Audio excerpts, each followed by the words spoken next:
My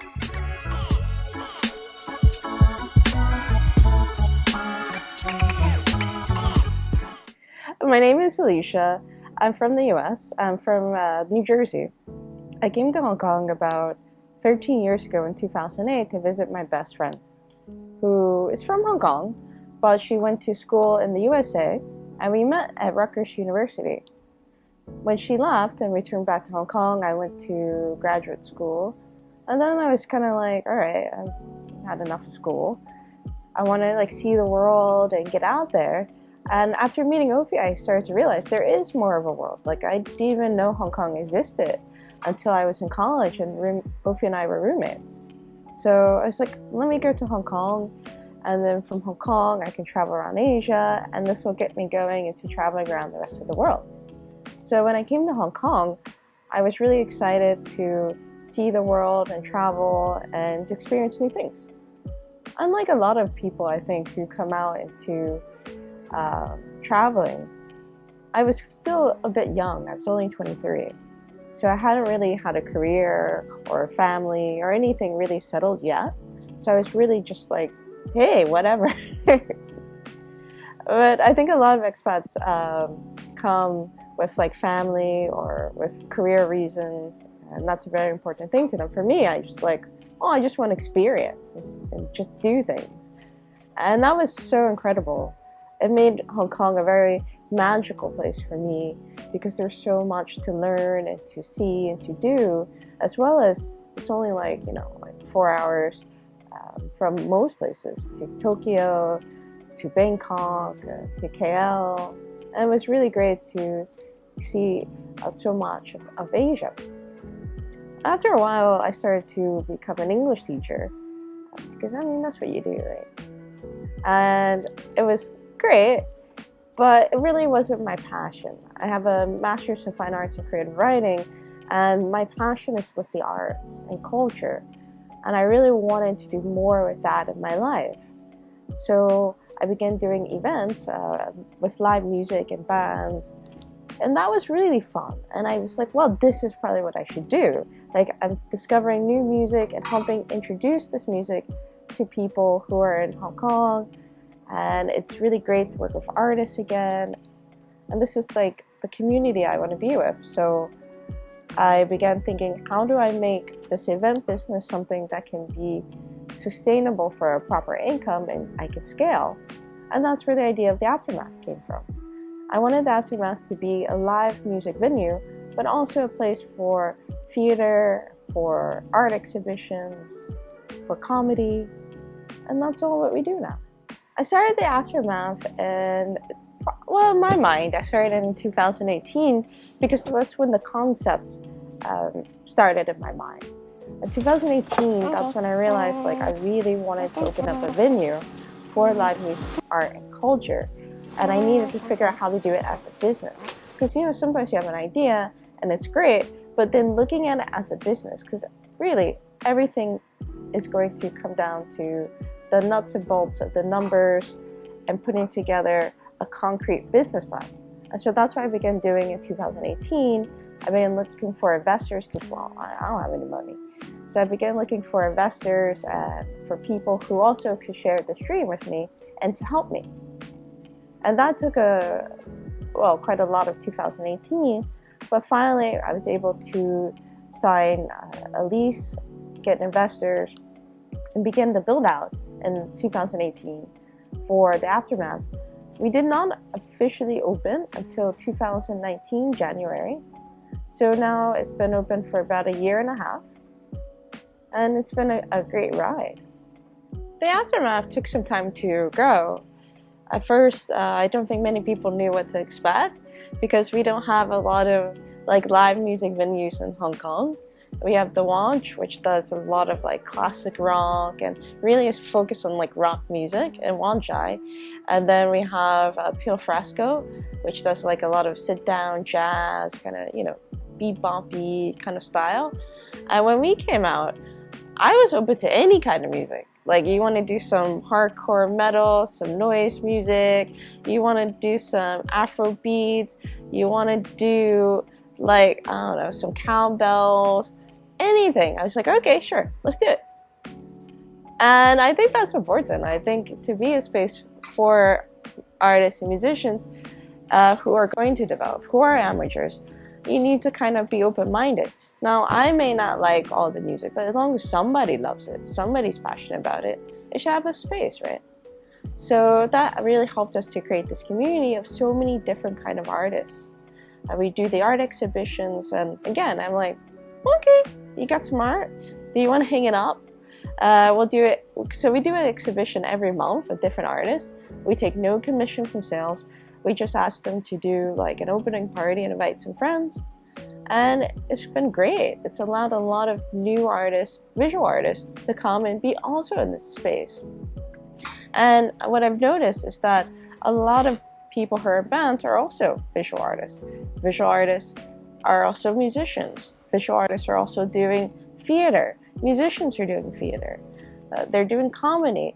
And everyone's interested in all these different aspects of art, and they love coming down to the bar and taking part of what other people are doing.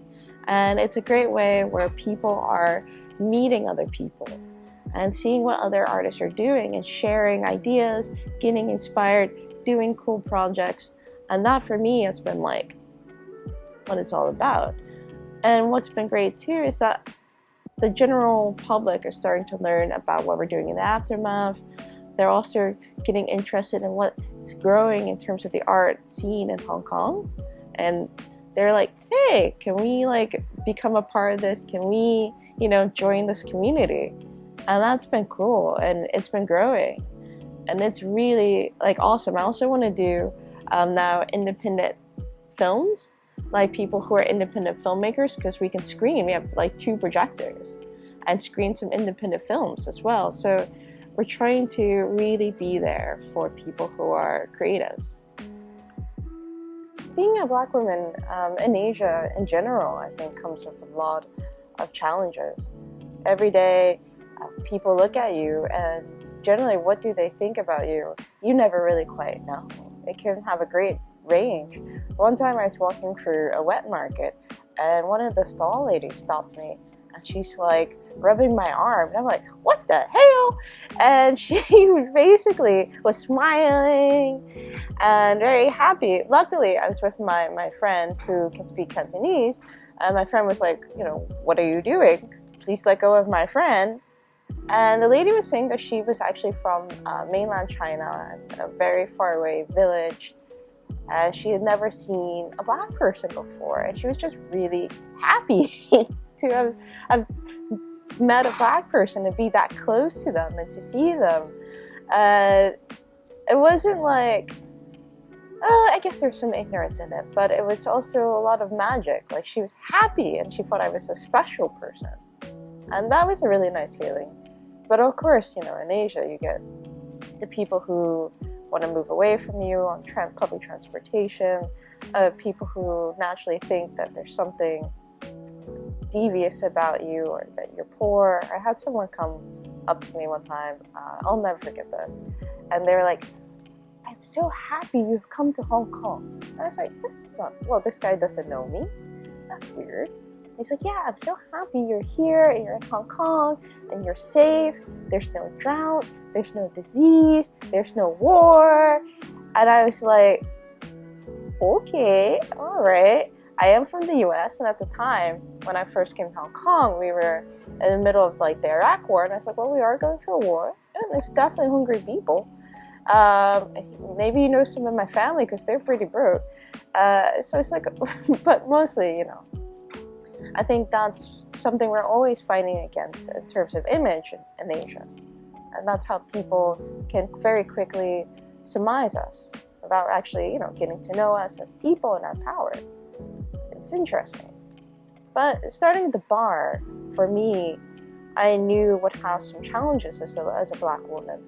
When I went to talk to estate agents about trying to find a venue and looking for investors, I knew I had to find the right people who would take me seriously and wouldn't presume that I was up to anything or I was going to run away with their money, etc. It's difficult. When I first started the bar, I was completely on my own. Luckily, I have a business partner to help, but it's still been full of some challenges, indeed. Even just managing the bar here, I've had people come up to me and they've been like, I think this bar is a great place. I'm going to tell your boss that you guys are doing a good job. I'm like, my boss? What are you talking about? I had some people come up to me. One lady in particular actually asked me if I knew English. I'm like, what the hell am I doing out in China and I don't know English? Do I look like I know Chinese? It's interesting. Like, people don't expect to see you in this space, and they especially don't expect you to be the owner of this space, to manage it. And that contrast is so interesting. So, for instance, like, I own 40% of the bar. I'm the majority owner of the bar, like the sole managing director, the sole majority owner of the bar. And like I said before, I've been immensely lucky that my business partner Kyle has come in to help me. That's been a really great help as who he is as a person. But I cannot tell you how many times people have thought he was my boss. We're wearing the same exact work shirt. We're both going around doing the same work in the bar. But many times people have been like, well, I'll go talk to the boss, or thank you for, giving me your card, but I'll talk to the boss. I'm like, I am the boss. I'm his boss. What are you talking about? But that's not just Asia. That's the world, right? All you can do is do what you do and do it well. I think COVID really affected many businesses across the world, especially in food and beverage. It's been insane how many businesses closed and not going to open up again. In terms of live music and doing art and entertainment, it's still not, for many places, available. We're the last to get any subsidy. We're the last to ever get any relief in terms of opening. It's live music, so people are really worried about crowds and people close together, and that's reasonable. COVID is a real thing. It's something that a lot of people didn't take that seriously. But of course, luckily in Asia, people did. But as we can see, as it's spreading across the world, it's a deadly disease, and that needs a lot of attention and care. And as business owners, we need to be understanding, but it's very hard when you're going out of business. And there was definitely a moment in the aftermath when I really thought we wouldn't survive it. But luckily, we had a really, really strong community of people, and getting the artists and musician community together. They really helped us with a crowdfunding campaign that got us about 70,000 Hong Kong dollars to help us through the closure period. We still didn't come out unscathed, I would say. We had to make a lot of very hard cuts to our business that really were very challenging, difficult to do, but were necessary at the times. But I mean, hey, a lot of businesses, they broke during this time, and we didn't break. We're still here, we're still surviving. And I think in the future, we're going to go strong because of this community, because of all the people that showed us so much love and support. Because I tell you, I was depressed. I was really low at that time when we were closed, thinking we wouldn't get back open. And all the support we got from the community really lifted my spirits and made me believe that this idea I had was for real. It was something that really made a difference in people's lives, and I need to stick with it, and I need to get strong and keep carrying on, I guess. Hi, this is the Aftermath. This is the lounge of the Aftermath right now, where we are. This is where we do our art exhibitions. Right now, our art exhibition is the Portable Tattoo Art Fair, and generally, this is a place where a lot of people come and just hang out. We have board games, Pictionary, Uno, Carsicum, and Dixit. Just fun games. You could come hang out with friends, sit on the couch, and enjoy the different art exhibitions that we have every month.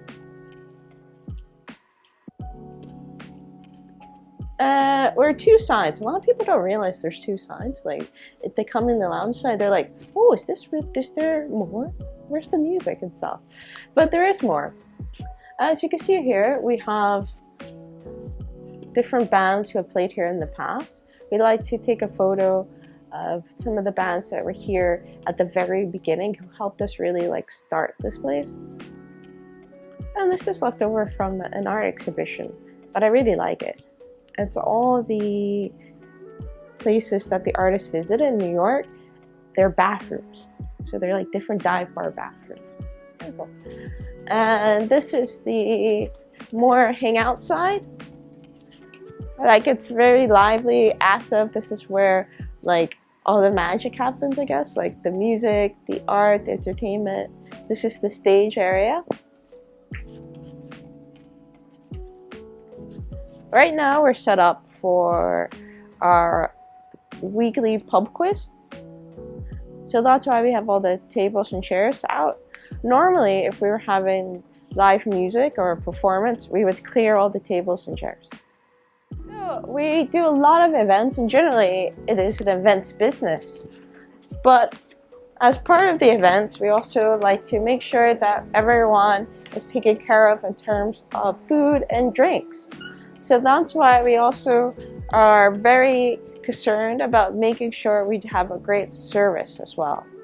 We offer local Hong Kong beers that are on draft, as well as we have a full selection of different gins and rums and sambuca. And because Hong Kong, interestingly, also has like a large French population, we also carry absinthe and Ricard. And generally, we do great cocktails as well. A lot of people don't realize that. Like, we also do our own Negroni that we age over time, and it gets like a nice smoky flavor. But we can make a range of great cocktails as well. We're not just like a beer place, I suppose. When we had our first affordable tattoo art fair, I was introduced to a great talented artist named Jacob. And Jacob Tang has been such a great part of our community. He's helped us by doing this mural. And Jacob's really inspired by Japanese things. This is actually a Japanese fireman. But I love the color, the attitude, the style. It really like fits along with what we're doing in the aftermath. And Jacob actually will be coming back this week to do the second annual Affordable Art Tattoo Fair and promote himself as a tattoo artist. But also, obviously, he's just a great muralist, and he does a lot of street art as well. The idea of the Aftermath as a name came from basically like trying to think of an interesting name that would make people feel excited. And I had like some really bad ideas, like I was gonna call it the morning after and stupid stuff like that. And I was like, well, okay. I just kept going through different names. And then, because I was thinking like this is a place you might go after dinner, after you've been out, and you just want to come down and see what's going on, you know? And then the next day, you wake up and you're like, I had a really good time at this place. Like, you come with all these memories. So then I was like, what about the aftermath? Like, this is a place where, in the aftermath, you're like, oh, that was really cool. That was fun. Like, I'm going to go back there. That was a really good time and experience. But that's the thing, like, we're really like a community. It works that way where, people, they come, they get to know us. They're like, hey, can I do something? I'm like, yeah, sure, I don't care.